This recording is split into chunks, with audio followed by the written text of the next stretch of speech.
Hazel the peddler sold caps, but he was not like an ordinary peddler, carrying his wares on his back. He carried them on top of his head. Every day he walked through the streets of the town calling, "Caps for sale, 50 cents for a cap." Every night he sat on his bench in his yard making caps to sell, 50 cents a cap. The peddler has always enjoyed his quiet life, but suddenly things have changed. Now, in the big tree in his backyard, were 16 monkeys. They'd followed the peddler for 2 days, and for 2 nights they had slept in his tree. You okay? This morning the monkeys were still there. "Hey, are you monkeys, you?" the peddler said, shaking his finger at them. "Aye, you must go home." But the monkeys only shook their fingers and they looked back at him and they said, Shiva, look what I made. Shiva, look what I made. Today the peddler was going to visit his friend, Essie. Essie was wise. She would know what to do about the monkeys. The peddler started up the dirt road. The monkeys started up the dirt road as well. Right foot, left foot, right foot, left foot, right foot, left foot, right foot, left foot, right foot, left foot. Outside her door.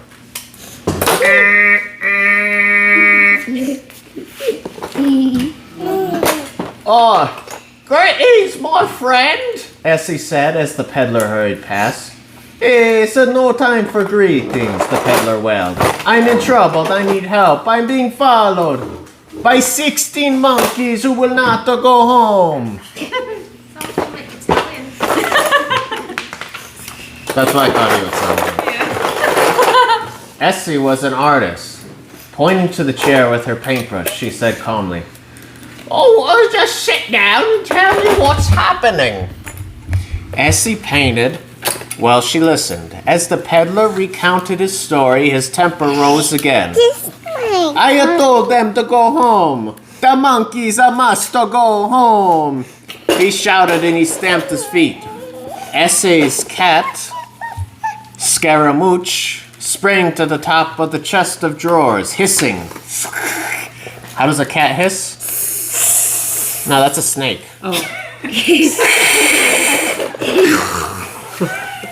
The peddler eyed Scaramouche. He stopped shouting, sat down, and put his head in his hands.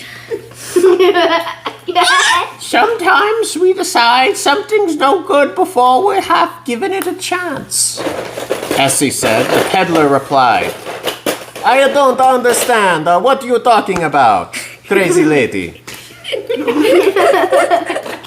"Perhaps the monkeys will go home, and perhaps they will not.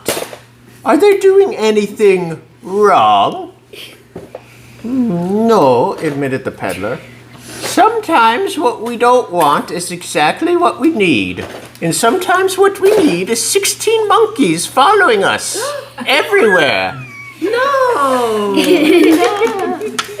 "Go home," Essie said, "and see what comes past." The peddler frowned. "But I won't like what will come to pass, because I don't like monkeys." "Nonsense," Essie replied. "You cannot dislike what hasn't happened yet. It's just not possible."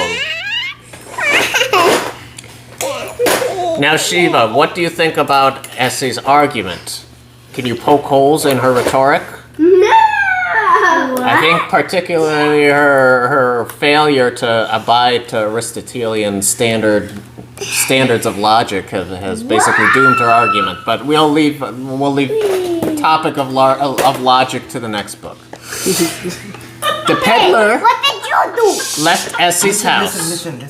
She chuckled as she watched the monkeys follow her friend. Right foot, left foot, right foot, left foot, all in step.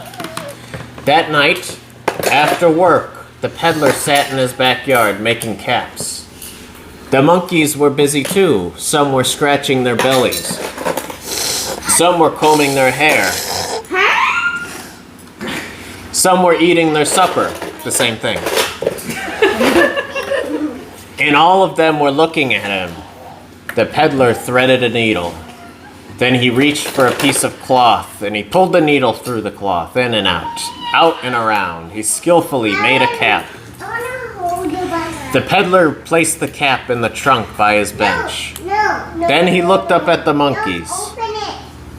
"I watch you, and you watch me," he said. The monkeys replied.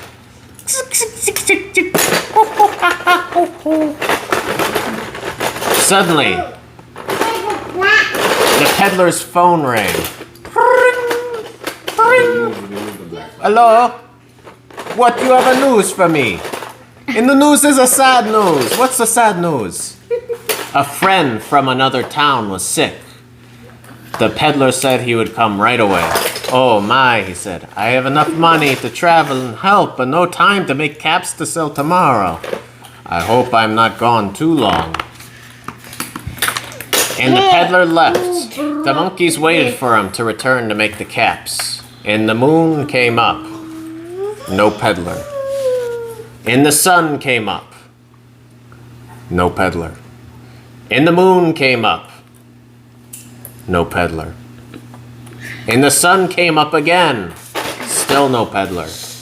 The monkeys eyed the needles and the thread, and they gazed at the pieces of cloth, and they looked at the open trunk. No caps. They were very mindful monkeys. So what do you think they did? Test. A, ate bananas. 2, cleaned bugs off themselves and ate it. 3, typed the world's next opera. 4, did Nobel Prize research in quantum field theory. 5, made caps. Or 6, made doll, trowel, and ate. Which one? I think it's number 5. They made caps. What? No, I think they studied One by one, the monkeys descended from the trees. They saw 3 things. They saw a bunch of doll and trowel. Maybe they could make it. They saw a bunch of research textbooks about quantum field theory. Maybe they could make a breakthrough.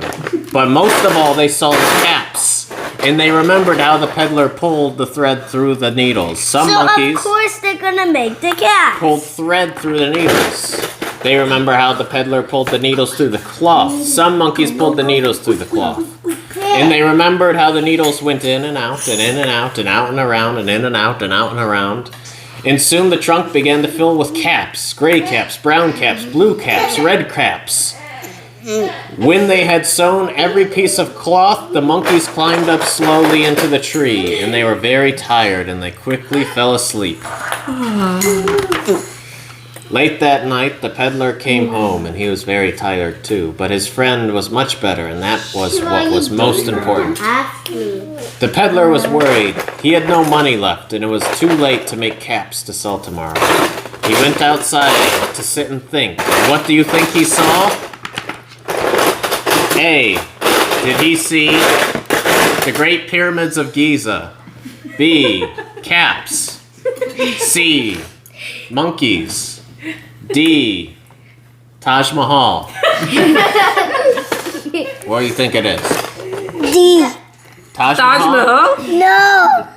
I can't remember what was D. D was caps. No, B was caps. I mean B was B. caps. He looked to the right. It wasn't the Taj Mahal. It was caps. He looked to the left. And it wasn't the Great Pyramids of Giza. It was caps. And he looked behind him. And it wasn't the Eiffel Tower. It was caps. And he looked beside the tree. More caps. And he looked above him. And there was the Taj Mahal, but we'll leave that part out. Gray caps, brown caps, blue caps, and red caps.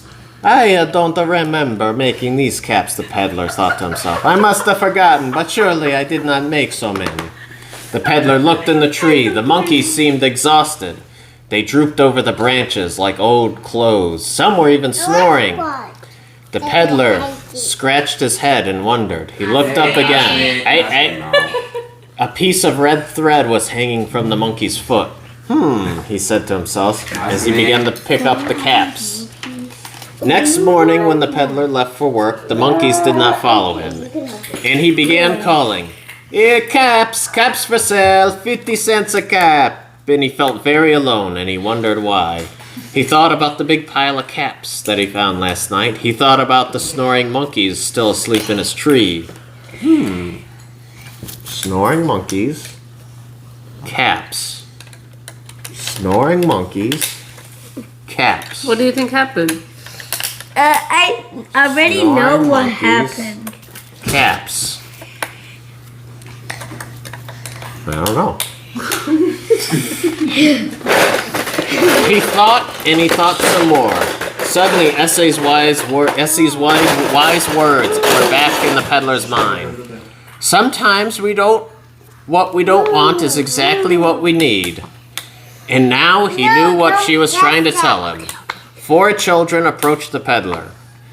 "Where are your monkeys?" they asked. "They are not my monkeys," the peddler replied. Then he added quickly, "But they are my friends." That night when the peddler came home, he had with him a bunch of big bananas. And ask me. All right, so what's the lesson of the story? If a bunch of monkeys follow you, it might not be bad because they might do all your work for you. The end.